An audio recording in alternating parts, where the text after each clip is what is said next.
Bueno, muy buenos días, querida iglesia. Les saludamos en el amor del Señor. Y bueno, también queremos en esta oportunidad dar la bienvenida a muchos hermanos que nos están visitando. Son los familiares del pastor Gabriel, su hermana, sus hermanos, sus hijos también que han venido del interior. Entonces nos están acompañando en esta mañana. Hermanos, reciban un cordial bienvenidas, quedan bienvenidos. Esta es la iglesia de Bethesda, toda la familia. Gracias por ser parte también en esta mañana de este culto que nosotros queremos rendir al Señor, ¿no? Es un privilegio poder estar aquí una vez más reunidos en un culto, ¿no? Y que sea de gran bendición para todos nosotros, ¿no? Los hermanos que tal vez están en la parte de atrás, aquí adelante hay asientos, pueden pasar, por favor, para que puedan tener espacio los hermanos que van llegando, ¿no? Bueno, hermanos, quiero invitarles a que puedan abrir sus Biblias, por favor, en Judas, en la epístola de Judas, versículo 12 al 16. Va a ser la porción en la cual nosotros vamos a enfocarnos en esta mañana.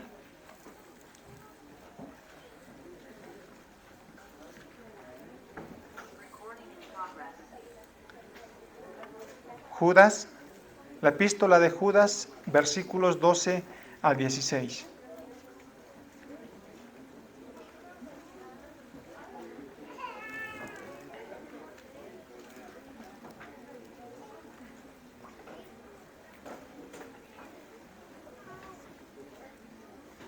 Bueno, vamos a dar lectura a la palabra del Señor, ¿no?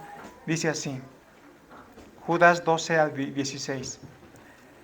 Estos son manchas en vuestros ágapes, que comiendo impúdicamente con vosotros se apacientan a sí mismos, nubes sin aguas, llevadas por acá, por allá, por los vientos, árboles otoñales, sin fruto, 2 veces muertos y desarraigados, fieras ondas del mar, que espuman su propia vergüenza, estrellas errantes, para las cuales está reservada eternamente la oscuridad de las tinieblas.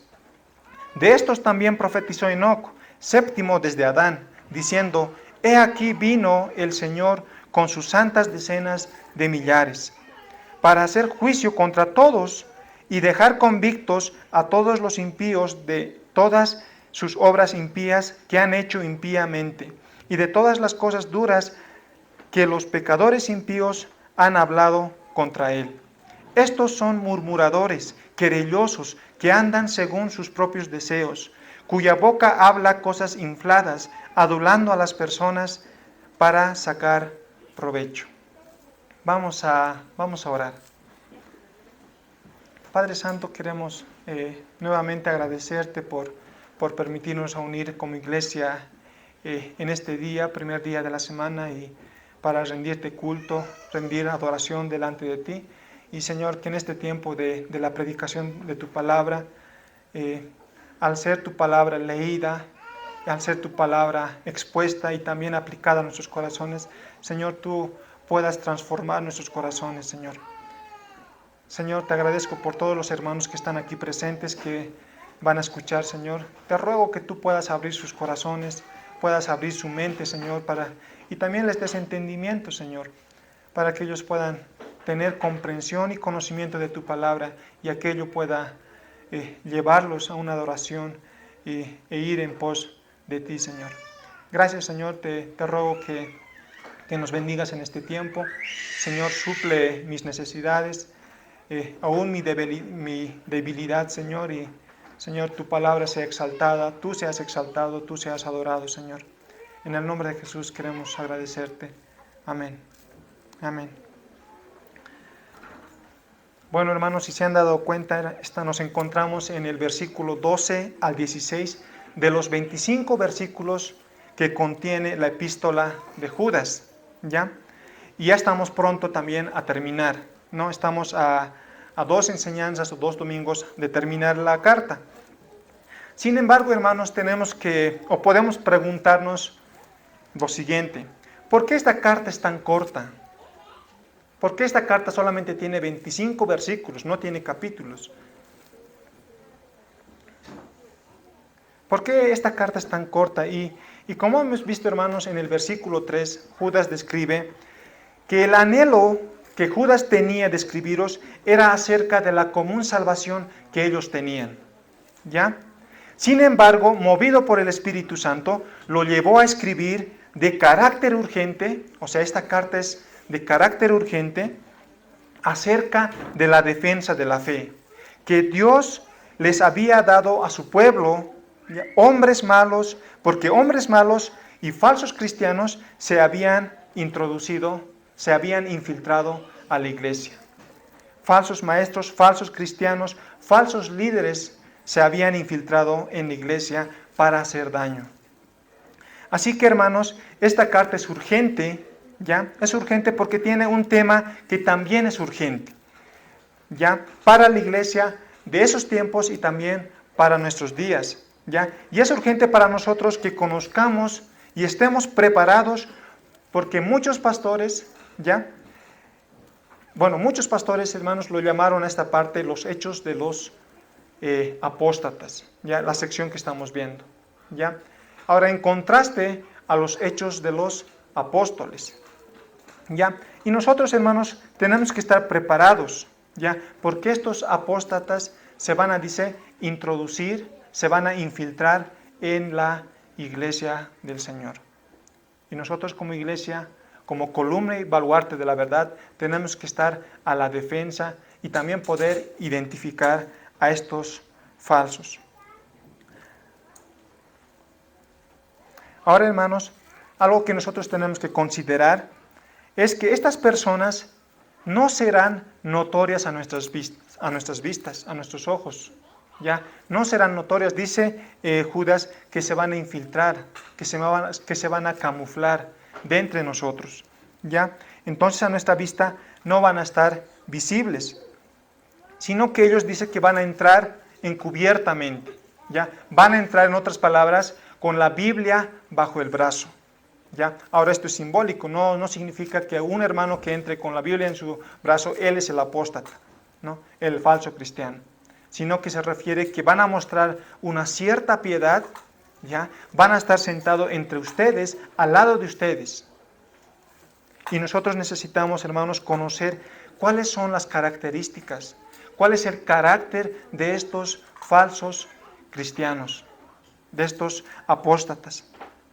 ¿Ya? Entonces Judas va a hacer aquello acerca de estos falsos maestros, ¿ya? De estos falsos cristianos, ¿ya? Que enseñan que la maravillosa gracia de Dios nos permite llevar una vida inmoral, una vida de pecados. Es aquello que ellos enseñaban. Ellos decían, estamos bajo la gracia de Dios. Eso nos permite pecar, ¿no? Y el apóstol Pablo, hermanos, en Romanos, deja muy claro este tema, ¿no? En Romanos 6 dice el apóstol Pablo, ¿qué pues diremos? ¿Perseveraremos en el pecado para que la gracia abunde? Y dice la respuesta, su propia respuesta, el apóstol Pablo, en ninguna manera, porque los que hemos muerto al pecado, ¿cómo viviremos aún en él? Más adelante, en el versículo 15, nuevamente el apóstol Pablo dice, ¿qué pues? ¿Pecaremos porque no estamos bajo la ley, sino bajo la gracia? Y nuevamente, rotundamente, el apóstol Pablo se responde y dice, en ninguna manera. ¿No sabéis que si os sometéis a alguien como esclavos para obedecerle, sois esclavos de aquel a quien obedecéis? ¿No? Entonces, hermanos, nosotros debemos estar preparados para reconocer a estos hombres de los que describe Judas. Y ahora, hermanos, seguiremos viendo el carácter y los hechos de los apóstatas. Y como continuación de lo que ya ha expuesto el hermano Simón en la anterior semana, ya que el hermano Simón lo ha titulado como el verdadero rostro de los apóstatas, en este sermón vamos a continuar esta exposición y vamos a tener el mismo título, ¿ya? Como el verdadero rostro de los apóstatas, parte 2. Entonces vamos a dividir en dos encabezados, ¿ya? En primer lugar, vamos a ver desde el versículo 12 al 13 el carácter de los apóstatas. El carácter de los apóstatas, versículos 12 al 13.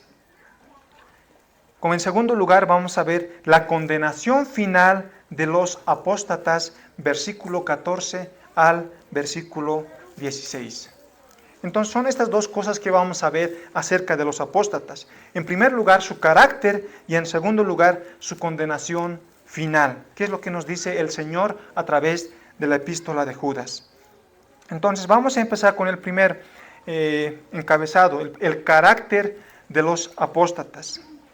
Dice nuestro versículo, la primera parte: estos son manchas en vuestros ágapes, que comiendo impúdicamente con vosotros, dice, se apacientan a sí mismos. Si ustedes se dan cuenta, hermanos, la primera palabra que está en nuestro pasaje es estos. Estos, ¿no? Y estos, hermanos, alude a aquellos de los cuales Judas continúa describiéndolos. Aquellos que son falsos maestros, estos falsos cristianos, estos apóstatas, estos. Y a partir de ello Judas va a describir, hermanos, cinco ejemplos, 5 metáforas acerca de cómo son estos hombres. Y vamos a ver 5 cosas, ¿ya? De cómo son estos hombres. Y hermanos, en la Biblia nosotros vamos a encontrar diferentes lenguajes literarios, ¿ya? Y estos lenguajes literarios nos ayudan para poder comprender mejor el significado de lo que Dios nos quiere hablar en este mensaje. ¿Ya? Podemos tener, hermanos, lo que es simbólico, lo que es metafórico, lo que es hipérbole, ¿no? Que es la exageración. Entonces son lenguajes literarios, ¿ya?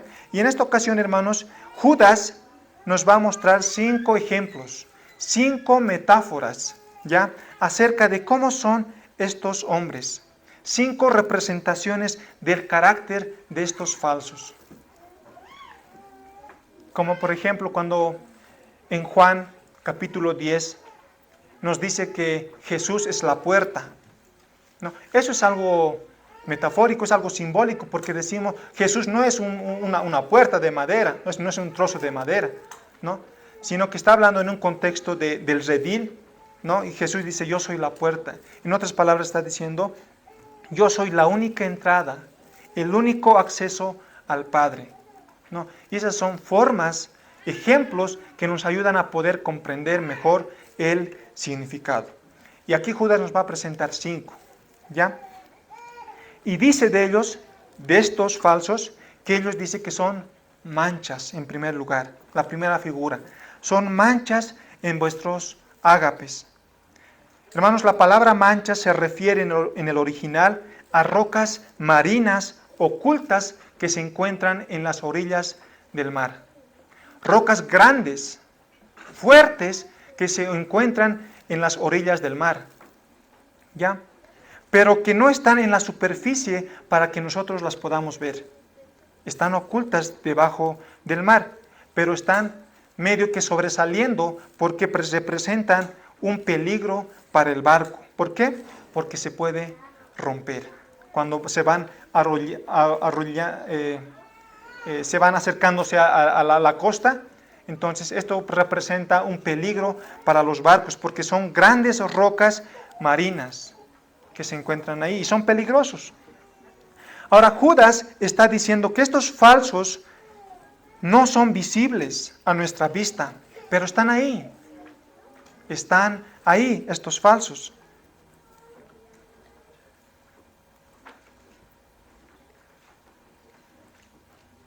Y representan, hermanos, para la iglesia, y representan un peligro, ¿no? Recordemos que aquellos que ingresaron a la iglesia encubiertamente, como nos dice el versículo 4, muestran piedad en la iglesia, cierta piedad, muestran cierta religiosidad. Pero en la casa, en el hogar, en el trabajo y en otros lugares, llevan una vida de inmoralidad, llevan una vida de pecado. Estos son manchas en vuestros ágapes, dice Judas. Ágapes, hermanos, viene de la palabra amor, ¿no? Nosotros entendemos eso.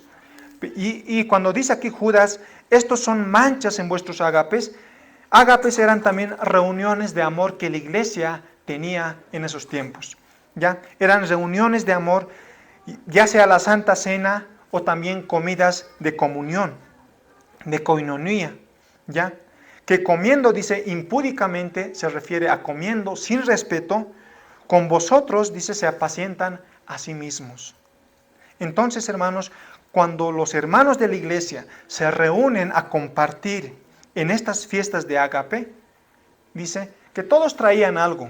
Era como nosotros lo podemos llamar un aptapi, ¿no?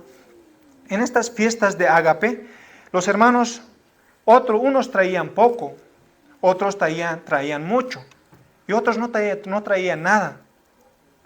Pero ellos compartían juntos en la iglesia, en las fiestas de ágape. Ahora, para algunos hermanos que eran esclavos en esos tiempos, esclavos que se habían convertido al Evangelio, se habían convertido al Señor, probablemente era la única ocasión donde podían comer decentemente, que eran en estas fiestas de ágape. Era un momento especial de la iglesia donde podían compartir comida, la iglesia. Como cuando nosotros alguna vez lo hemos hecho, cuando salimos de paseo a Chocalla o cuando vamos de campamento, ¿no? Tenemos momentos muy especiales donde incluso compartimos mucho. Después de haber comido, compartimos, hablamos, jugamos. Pero estas eran comidas especiales que la iglesia primitiva tenía. Pero estos falsos cristianos, estos apóstatas, comían, dice, entre ellos sin respeto y se apacentaban a sí mismos. Ellos se pastoreaban a sí mismos. Ellos velaban por sí mismos. Hermanos, ¿cuál es una de las características del hombre de Dios? Hermanos, una de las características del hombre de Dios es que vive para los demás. Es que vive para servir a los demás. Como alguien dijo, el que no vive para servir, no sirve para vivir. Cuando nosotros, hermanos, yo me imagino que todos aquí hemos ido en algún momento al cine, ¿ya? Hemos ido al cine y vamos al cine, hermanos, para ver una película, ¿no? Y nos enfocamos en la película, ¿no? Sea en 3D o en 2D, pero nos enfocamos en la película. No nos importa lo que está haciendo la persona de al lado. ¿Cómo está esta persona? ¿Qué será de su vida? Probablemente está sufriendo, probablemente la otra persona no está atendiendo la película porque tiene problemas. Tal vez la otra persona no quiere llegar a casa y por eso se ha venido al cine para pasar tiempo. Y a nosotros no nos importa, a nosotros nos importa la película. Pero hermanos, la congregación, la iglesia no es así. No debe ser así. Ustedes, hermanos, no pueden venir aquí a la iglesia y solamente enfocarse en la prédica y cuando termine la prédica yo me salgo y me voy. Hermanos, el Señor nos ha permitido poder congregarnos y la congregación es una instancia que Dios nos da para que nosotros podamos edificarnos, para animarnos entre hermanos, para consolarnos, para saber cómo está el hermano, cómo está la hermana. Es para eso que nosotros también nos congregamos. Somos un cuerpo. El hombre de Dios, la mujer de Dios, le interesan los demás. ¿Cómo están los demás? ¿Por qué? Porque somos hermanos. Estos falsos, dice, que se pastoreaban a sí mismos. Solo ellos eran lo más importante. Los demás, no. Segunda figura que Judas, ustedes pueden seguirme en la lectura, dice, estos son manchas en vuestros ágapes, que comiendo impúdicamente con vosotros se apacientan a sí mismos. Segunda figura dice, nubes sin agua, llevadas de acá para allá por los vientos. Estos hombres dice que son como las nubes. Y hermanos, si nosotros hablamos de nubes, vemos que va a llover. Mira, está acercándose la nube. Y entonces nosotros suponemos que va a llover, trae lluvia, que lleva agua. Incluso, hermanos, el Señor Jesús mismo dijo en Lucas 12:54, decía también a la multitud, cuando veis la nube que sale del poniente, luego decís, agua viene, y así sucede. Es lo que dijo nuestro Señor Jesucristo. Entonces, en este pasaje, Cristo asume que si vemos la nube, trae agua y que va a llover. Es algo que ya se supone, ¿no? Esa nube tiene algo que ofrecer, va a regar, va a llover, va a regar la tierra, va a regar las plantas. Pero estos hombres, dice, estos falsos, son nubes sin agua. Son nubes sin agua. Parecieran que tienen algo, pero no tienen nada. Están vacíos. No tienen nada que dar. Están vacíos. Y Proverbios 25:14 dice, como nubes y viento sin lluvia, así es el hombre que se jacta de falsa liberalidad. Aparentan, dice, tener algo, pero por dentro están vacíos. Enseñan a la gente cosas vacías, sin sentido. Y cuando yo me refiero a que enseñan, no solamente que estos falsos van a enseñar aquí como maestros de escuela dominical o como pastores, sino que también entre ustedes se enseñan. Cuando ustedes hablan con un hermano, están enseñando, están compartiendo. El hermano los escucha. Y naturalmente nosotros aprendemos de lo que escuchamos. Así que ustedes también, hermanos, deben tener cuidado, así como todos los maestros o los líderes de las iglesias.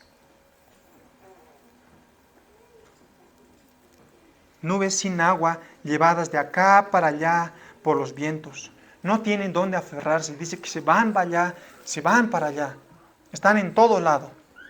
Es así el carácter de los falsos maestros, de los falsos cristianos, de los apóstatas. La tercera figura que aquí Judas nos muestra es que dice árboles otoñales, sin fruto, 2 veces muerto y desarraigados. Hermanos, mi pregunta, ¿qué es lo que pasa con los árboles en otoño? ¿Qué pasa? Se seca, sus hojas se caen, ¿no? Ya no tienen hojas, se seca y obviamente no da frutos. Dice que estos falsos son árboles otoñales. ¿Saben, hermanos? Un árbol puede morir 2 veces. Uno cuando se seca y no da fruto. Y otro cuando es cortado de raíz. Nosotros, hermanos, en la iglesia, aquí en esta propiedad, tenemos un arbolito aquí atrás, ¿no? Que siempre ha estado desde que yo he llegado, incluso creo que siempre ha estado desde que la iglesia se ha constituido en este lugar, ¿no? Y hay épocas donde este arbolito que está aquí en el patio se seca completamente. Y es que muere, no tiene hojas, no tiene frutos, no tiene nada. Y aparentemente a nuestras vistas están muertas. Pero de repente sale un renuevo, ¿no? Salen hojitas verdes y empieza a ser un árbol frondoso. Judas dice, hermanos, que estos hombres apóstatas son 2 veces muertos. Nubes sin agua llevadas de acá para allá por los vientos, árboles otoñales sin fruto, 2 veces muertos y desarraigados. Dice que también no tienen raíz. No dan fruto cuando deben dar y que son desarraigados, cortados de raíz. Estos hombres son como estos árboles secos, sin hojas, que no sirven ni para dar sombra. Prometen cosas vacías. No sirven ni para dar sombra, porque prometen cosas vacías. Jeremías 17, 7 al 8 dice: bendito el varón que confía en Jehová y cuya confianza es Jehová, porque será como el árbol plantado junto a las aguas, que junto a la corriente echará sus raíces, y no verá cuando viene el calor, sino que su hoja estará verde. Y en el año de la sequía, no se fatigará, dice, ni dejará de dar fruto. Estos, hermanos, son los verdaderos cristianos, aquellos que profundizan su raíz en el Señor. Y dice que cuando venga la sequía, cuando venga el otoño, dice que no van a morir y siempre van a dar frutos.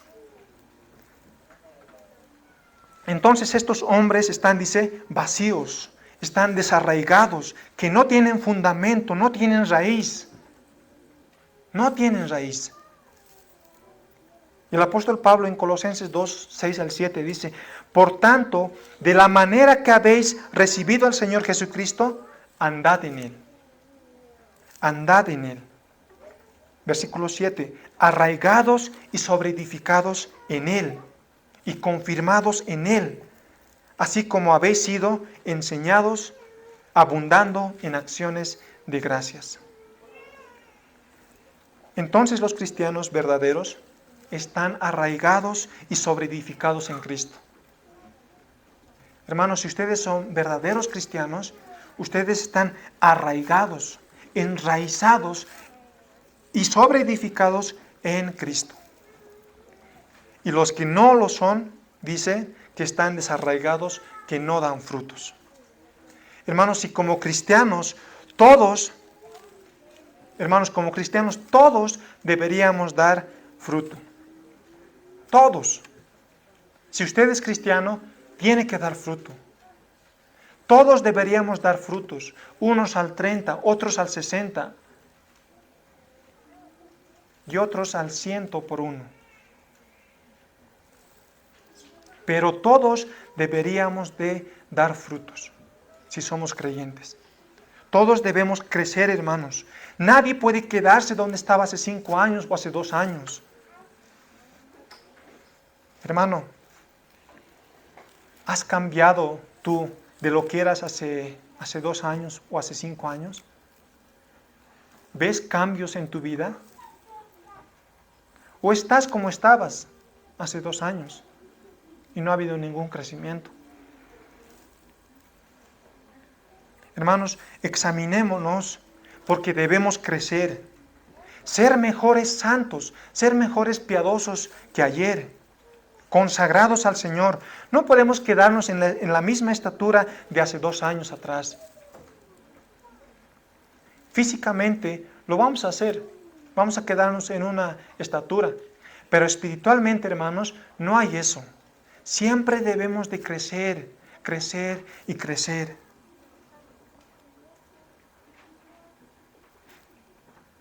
Debemos de crecer, hermanos. Lo que la iglesia hace, hermanos, a través de los ministerios, a cada uno de ustedes, es echarles agüita, es echarles tierrita, para que ustedes crezcan. Lo que la iglesia hace cuando les exhortamos, cuando el pastor les exhorta, es que les está cortando las malezas que impiden que ustedes crezcan. Hermanos, cuando las mujeres se reúnen los sábados en la reunión de mujeres, los varones nos reunimos en la reunión de varones, los jóvenes se reúnen, los niños se reúnen. Lo que la iglesia está haciendo, hermanos, es echarles agüita, echarles tierrita. ¿Para qué? La plantita, para que ustedes, hermanos, crezcan. Crezcan.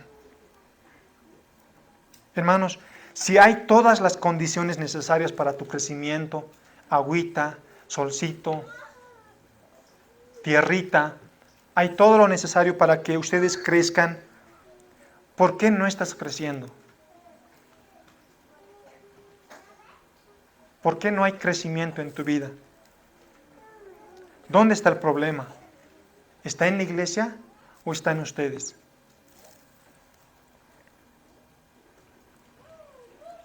Que no quieres consagrarte al Señor, que no quieres congregarte, que no quieres escuchar, que no quieres compartir con los hermanos, que no quieres congregarte, que no quieres leer la Biblia, que no quieres orar. El problema, hermanos, está en nosotros. El que nosotros no queremos crecer. Hay todas las condiciones. Mandamos devocional todas las mañanas para la iglesia. Son medios por los cuales Dios hace que tú crezcas.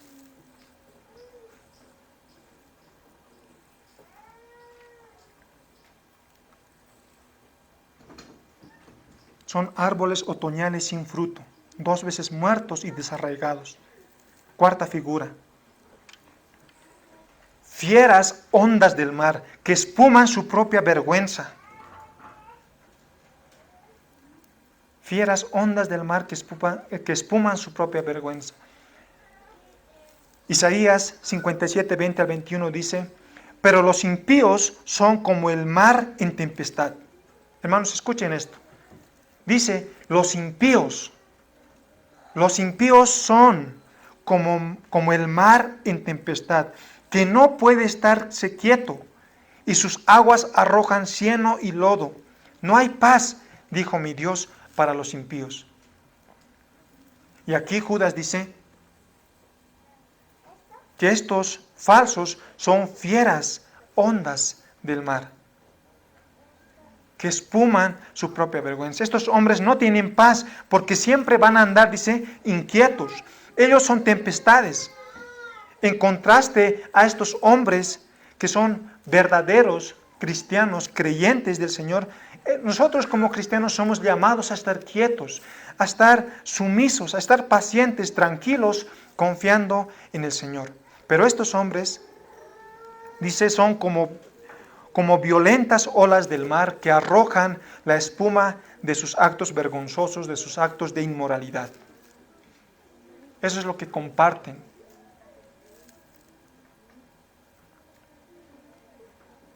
Cuando nosotros nos imaginamos la tempestad, las olas, cuando yo buscaba un ejemplo para esta parte y buscaba en el internet, algo que me sorprendió, que no sabía que había ocurrido, era en el 2011, en marzo de 2011, en Japón, donde un tsunami realmente se había venido contra la ciudad, llevando barcos, llevando casas, llevando autos. Terrible. Estas olas, una sobre otra, olas gigantes. 800 kilómetros por hora avanzaban estas olas.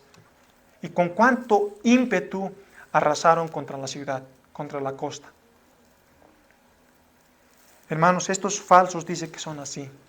Olas violentas que arrasan con todo. Y como el hermano de Simón decía la anterior semana, que estos eran infiltrados, que estos eran terroristas espirituales, y los terroristas mueren en ese ataque. Ellos están dispuestos a morir, y estos falsos dicen que son así. Ellos van con todo. Y nosotros, hermanos, como iglesia, debemos estar atentos y preparados para combatir, para contender por la fe que Dios nos ha dado, que Dios ha dado a su iglesia. La quinta figura dice, hermanos, árboles otoñales sin fruto, 2 veces muertos y desarraigados, fieras ondas del mar que espuman su propia vergüenza, dice, estrellas errantes para las cuales está reservada eternamente la oscuridad de las tinieblas. Dice que son estrellas fugaces estos hombres, cometas que por un tiempo pueden sorprender a sus observadores, pero que pronto desaparecen en la oscuridad de los cielos. Son como estrellas sin rumbo y que están condenadas para siempre a la más negra oscuridad. Hermanos, nosotros los creyentes no caminamos sin rumbo. Así como el pueblo de Israel, cuando Dios los guiaba por la nube en el día, por la columna de fuego por las noches, no iban sin ningún objetivo, sin ningún rumbo, que ellos estaban yendo a la deriva. No. Para ellos podían percibir que sí, pero en realidad ellos estaban yendo a la tierra prometida. A la tierra prometida. Y nosotros, hermanos, como creyentes, también caminamos con rumbo, con un objetivo. Y el apóstol Pablo en Filipenses 3 dice: hermanos, yo mismo no pretendo haberlo ya alcanzado, pero una cosa hago, olvidando ciertamente lo que queda atrás y extendiéndome a lo que está adelante, prosigo a la meta, al premio supremo llamamiento de Dios en Cristo Jesús. Así que nosotros, hermanos, nosotros andamos en virtud de nuestro objetivo. El cristiano va a andar en virtud de su objetivo. ¿Cuál es su objetivo? Cristo. Cristo es nuestra meta, nuestro objetivo a seguir. Y todo lo que nosotros vamos a hacer en virtud a nuestro objetivo, en Cristo.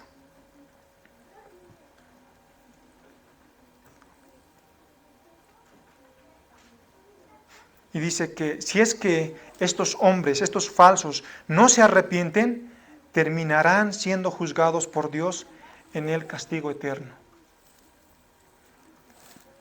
Esas son, hermanos, las 5 figuras que Judas nos muestra acerca de estos falsos maestros, de estos falsos cristianos. Y vamos a irnos, hermanos, a la segunda parte de este sermón. La condenación final de estos apóstatas. ¿Qué es lo que va a pasar con estos apóstatas? Ya hemos visto antes, ¿no? Hace 2 domingos hemos visto que el Señor va a dar juicio, así como al pueblo de Israel por su incredulidad, así como a los ángeles que se rebelaron en contra del Señor, les dio juicio, y así como a Sodoma y Gomorra les dio juicio también. Vamos a ver también que a estos también va a dar juicio. Dice, versículo 14, de estos también profetizó Enoc, séptimo desde Adán, diciendo: he aquí vino el Señor con sus santas decenas de millares, para hacer juicio contra todos, y dejar convictos a todos los impíos, de todas sus obras impías que han hecho impíamente, y de todas las cosas duras que los pecadores impíos han hablado contra él. Y nuevamente, hermanos, nos encontramos y dice de estos. Entonces nosotros aludimos y ya sabemos de quién estamos hablando, de estos falsos, ¿no? Sigue refiriéndose a los falsos cristianos, a los apóstatas. Dice que también profetizó Enoc. También profetizó Enoc. Ahora, ¿quién es Enoc? Judas nos dice séptimo desde Adán. O sea, que Enoc vivió 7 generaciones después de Adán. ¿Ya? De estos también profetizó Enoc, dice, séptimo desde Adán. Entonces eso significa, hermanos, que Enoc vivió 7 generaciones después de Adán. Primero estaba Adán, su hijo Set, su hijo Enos, su hijo Cainán, su hijo Mahalael, su hijo Jared y el hijo de Jared, Enoc. Dice 7 generaciones. Enoc. ¿Ya? Y en Génesis 5, bueno, la Biblia, hermanos, no nos dice mucho acerca de Enoc, pero se los voy a leer lo que de él dice. Génesis 5.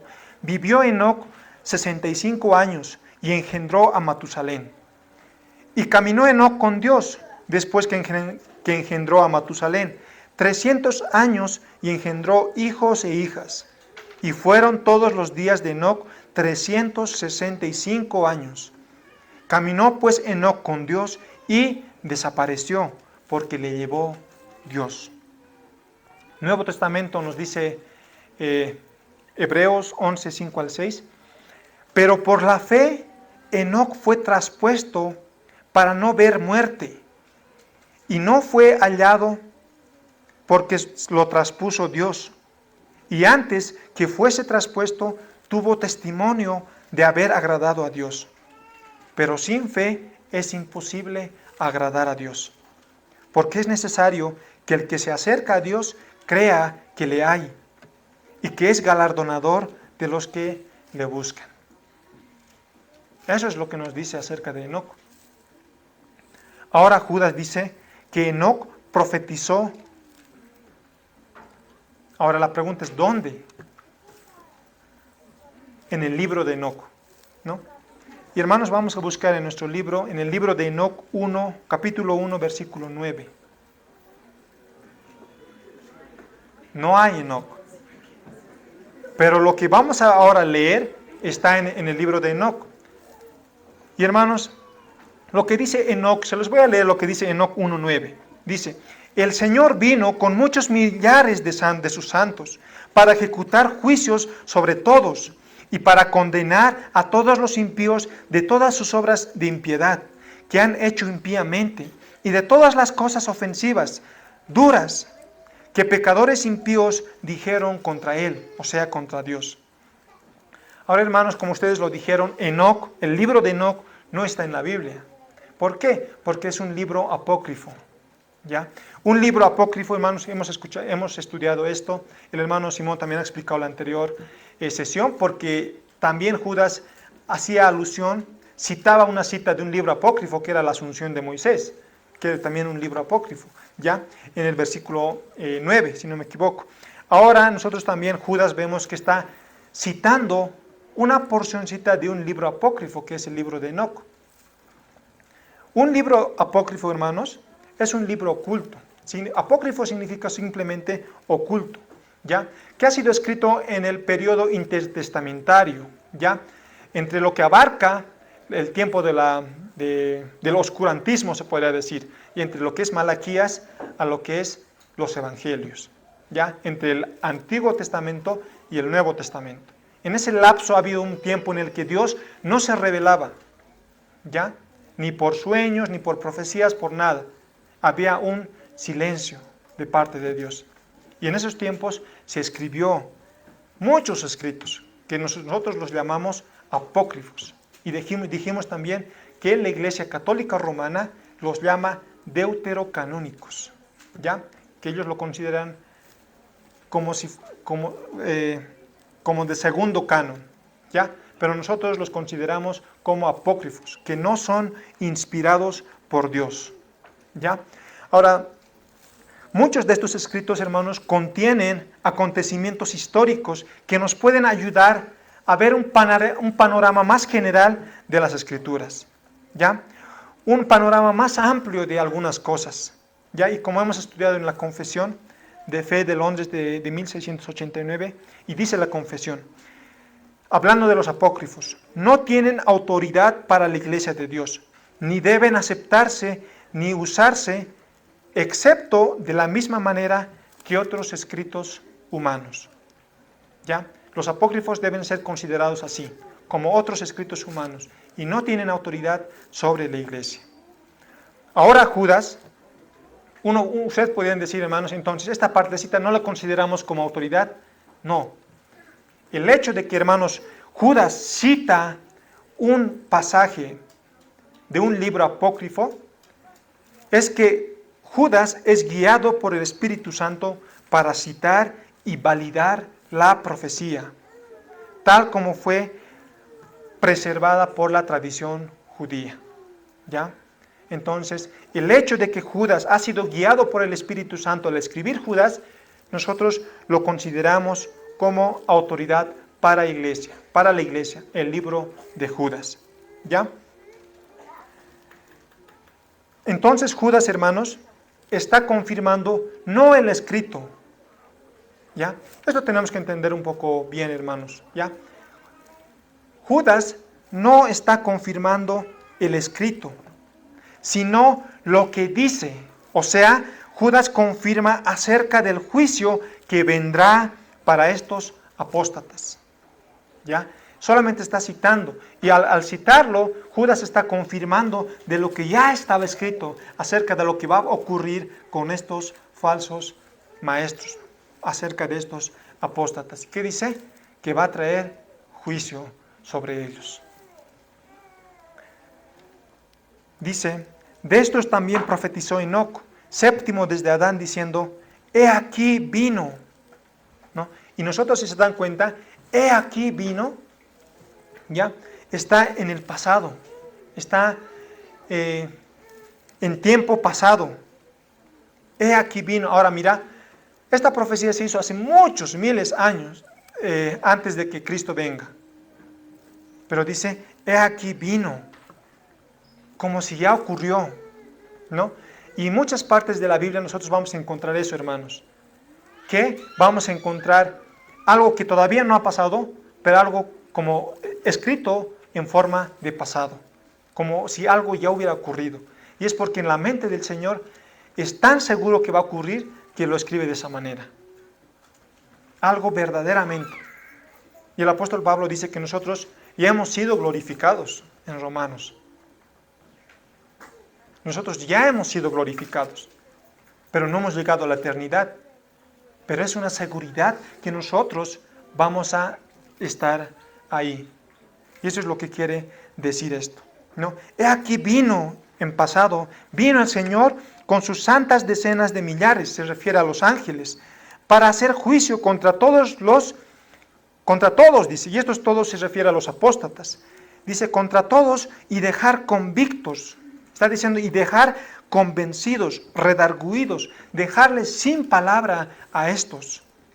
Y dejar convictos a todos los impíos de todas sus obras impías que han hecho impíamente y de todas las cosas duras. Hermanos, ¿cuántas palabras han visto aquí que se repiten varias veces? Nuevamente se los voy a leer. Dice, y dejar convictos a todos los impíos de todas sus obras impías que han hecho impíamente y de todas las cosas duras que los pecadores impíos han hablado contra él. ¿Cuál es la palabra? Impíos. O sea, no podían haber más impíos que estos impíos. Eran completamente impíos. Y el énfasis que aquí está haciendo Judas es mencionar eso, ¿no? Impíos, impíos, impíos, impíos.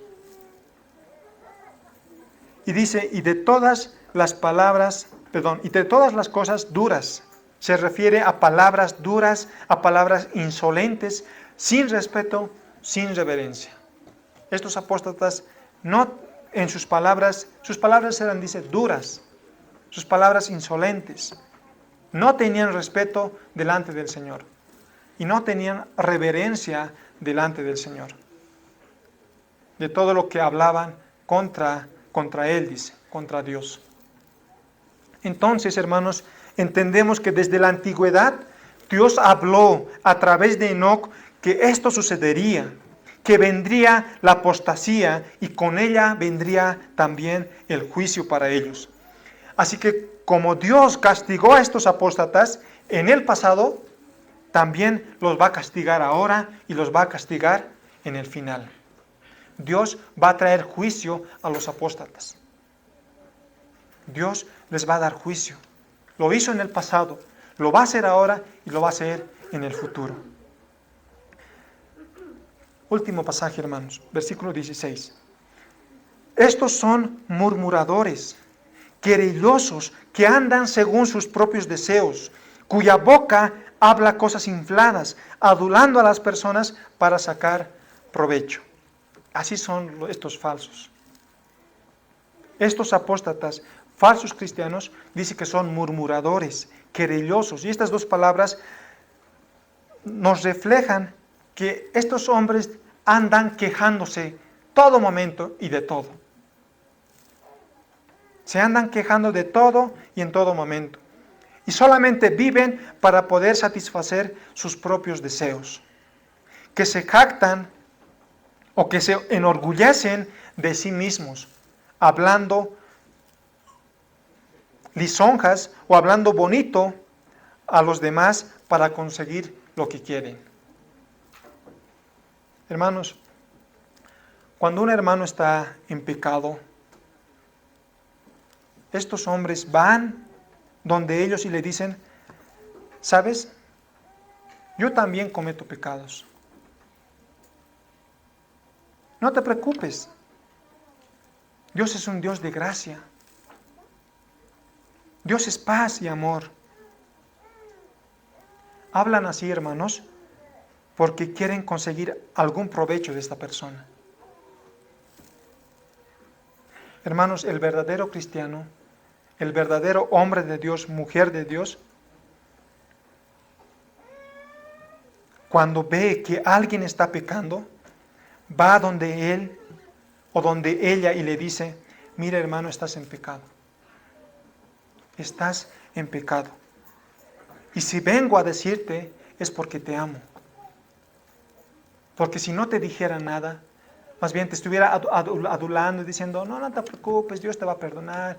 Y le hablamos bonito a esta persona para que no se sienta ofendida por el pecado que está haciendo. Es porque nosotros no le amamos. Así que hermano, si usted ve a un hermano pecar, vaya donde él y dígale y exhórtele y diga, hermano, estás pecando, estás en pecado. No bromeando, sino estas cosas serias. Y decirle, hermano, estás pecando. Y yo te digo esto porque te amo. Porque si no te amara, no te diría nada.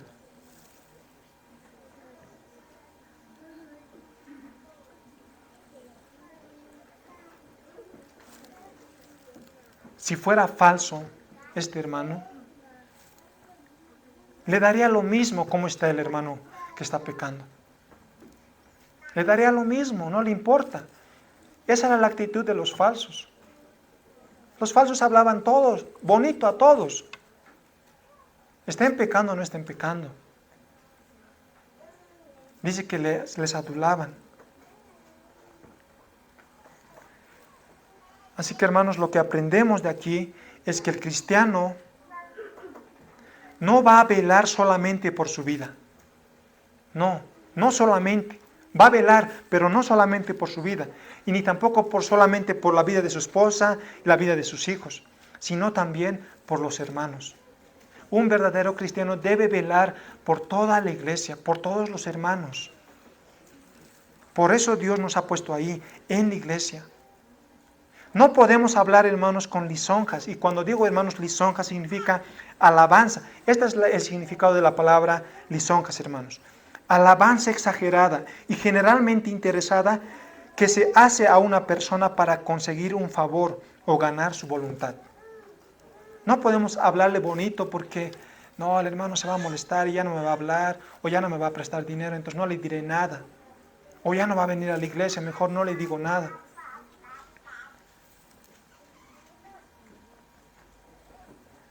Debemos hablar, hermanos, con la verdad, para edificación del cuerpo de Cristo.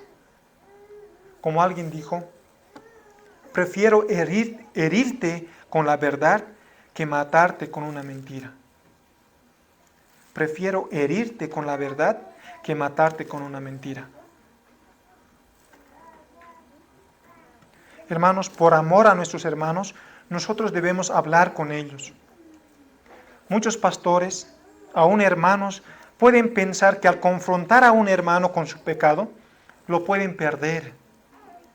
Más aún cuando pueden tener beneficios hacia él. Un pastor podría pensar, si confronto al hermano que está en pecado, ya no va a venir a la iglesia, o ya no va a dar su diezmo. Entonces eso no conviene a la iglesia, entonces mejor no le digo nada. Muchos podríamos estar tentados así, no solamente los líderes, sino también nosotros como hermanos. Cuando quieres obtener un beneficio del otro hermano, tú estás tentado a no ser duro con esa persona.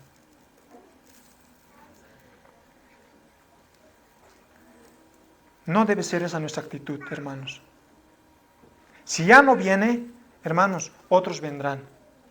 Pero nosotros tenemos que hablar con la verdad. Con la verdad. Si ya no diezma, si ya no vienen los hermanos, por hablar la verdad, por hablar la palabra de Dios, entonces, obviamente van a hacer lo que hemos pensado, se van a ir, pero otros van a venir. Otros van a llegar. Porque es del Señor, porque es el Señor quien trae a la iglesia. ¿Quién les trajo a todos ustedes a la iglesia? Al cristianismo, al evangelio. El Señor. El Señor los trajo. El Señor les puso en una iglesia local para que ustedes escuchen el evangelio y sean edificados en Cristo. Y el Señor va a añadir cada día a su iglesia. Porque la iglesia es su iglesia, es la iglesia del Señor. Y la iglesia debe someterse a la autoridad de su palabra, a la autoridad de la palabra de Dios. Con esto, hermanos, voy a terminar. Romanos 16, 17 al 18, dice el apóstol Pablo. Mas os ruego, hermanos, esta es la actitud de un verdadero cristiano, hermanos. Mas os ruego, hermanos, que os fijéis en los que causan divisiones y tropiezos en contra de la doctrina que vosotros habéis aprendido, y que os apartéis de ellos, porque tales personas no sirven a nuestro Señor Jesucristo, sino a sus propios vientres, y con suaves palabras y lisonjas engañan los corazones de los ingenuos. El apóstol Pablo en Filipenses 3, 18 al 19. Porque por ahí andan muchos, de los cuales os dije muchas veces, y ahora lo digo llorando, que son enemigos de la cruz de Cristo, el fin de los cuales será perdición, cuyo Dios es el vientre y cuya gloria es su vergüenza, que solo piensan en lo terrenal. Hermanos, para estos falsos, lo más importante y lo más trascendente dice que es lo terrenal, lo que está en este mundo. Hermanos, nosotros busquemos el reino de Dios y su justicia. Hermano, vive para Él, conságrate para Él. Y vas a ver que todo lo que necesitas, no lo que deseas, sino lo que necesitas, va a ser provisto por Él, en su medida, en su sabiduría y en su soberanía. Hermanos, hemos continuado describiendo acerca del verdadero rostro, el verdadero carácter de los apóstatas. Y de ellos, hermanos, la iglesia debe estar atento, vigilante y contenderlos en su momento. No solamente el pastor o los pastores de la iglesia, no solamente ellos deben cuidar al rebaño, sino que cada uno de nosotros debemos cuidarnos porque somos el cuerpo de Cristo. Todos somos un solo cuerpo. Y lo que le pasa a una mano le afecta a la otra mano. Y lo que le afecta a un pie, lo que le pasa a un pie le afecta al otro pie. Hermanos, todos somos nosotros un cuerpo en Cristo. Y si algún hermano está pasando algo, nosotros tenemos que estar atentos a aquello. Esa es la iglesia. Hermanos, lamentablemente, si nosotros evaluamos nuestra propia vida, yo evaluando la mía, ustedes la suya, vamos a poder entender y comprender que no estamos haciendo lo que deberíamos hacer. Muchos de nosotros venimos a la iglesia, escuchamos y nos salimos apenas termine. O inclusive antes de que termine. En la oración nos salimos. Pero es nuestra actitud de un verdadero cristiano. Tal vez podemos estar apurados por alguna cosa, está bien, pero no todos los domingos puede ocurrir eso. Y si pasa, hermanos, en la semana, ¿cuántos de nosotros llamamos al hermano y preguntamos cómo está? ¿A cuántos esta semana hemos llamado de la iglesia y hemos preguntado cómo está?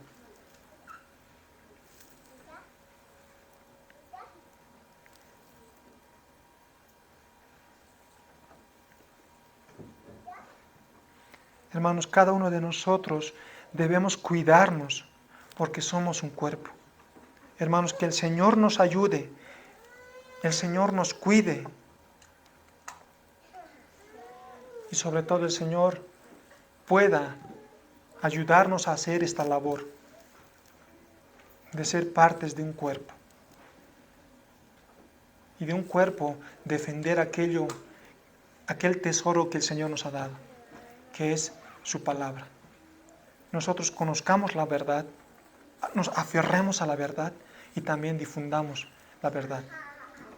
Vamos a orar. Padre nuestro, estamos agradecidos, Señor, por este tiempo que tú has permitido, Señor, en la cual tu palabra ha sido leída, tu palabra ha sido expuesta y ha sido también aplicada en nuestros corazones. Y te rogamos, Señor, que tú vayas, Señor, implantando tu palabra, Señor, tu enseñanza en nuestros corazones. No solamente se quede en nuestra mente, sino pueda descender a nuestro corazón. Y de nuestro corazón, Señor, pueda alumbrar a lo exterior, Señor. Que podamos vivirlo, que podamos amar tu palabra, que podamos estudiar tu palabra, que podamos defender tu palabra. Y Señor, sobre todo poder estar preparados para aquel momento cuando estos falsos ingresen a la iglesia. No van a ser visibles en nuestros ojos, pero que nosotros podamos estar preparados para poder identificarlos con su forma de vida, con su forma de vivir, con su forma de hablar, con su forma de pensar. Señor, ayúdanos a ser diligentes, a ser responsables como creyentes, a poder cuidar de la iglesia, a poder cuidar de los hermanos, a poder cuidar del pastor, así como el pastor cuida también de nosotros. Ayuda, Señor, ayúdanos. Y vamos a encontrar mucho gozo, regocijo en los próximos pasajes, Señor, en los cuales tú nos dices que tú estás con nosotros. Tú estás cuidando, preservando a tu iglesia. Gracias, Señor, por mis hermanos que están aquí. Te ruego, Señor, que tú obres en sus vidas. En esta semana, Señor, tú bendiga sus vidas, los ministerios que están llevando a cabo, las labores diarios que hacen, Señor, en su trabajo, en la casa, con los hijos, con la familia.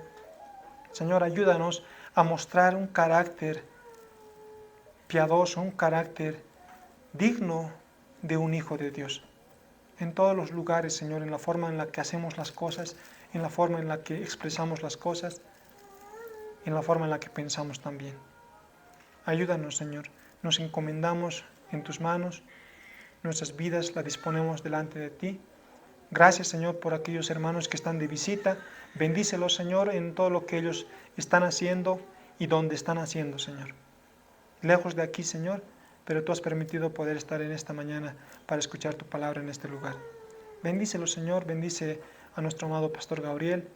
Te rogamos por su vida, Señor, por su salud principalmente,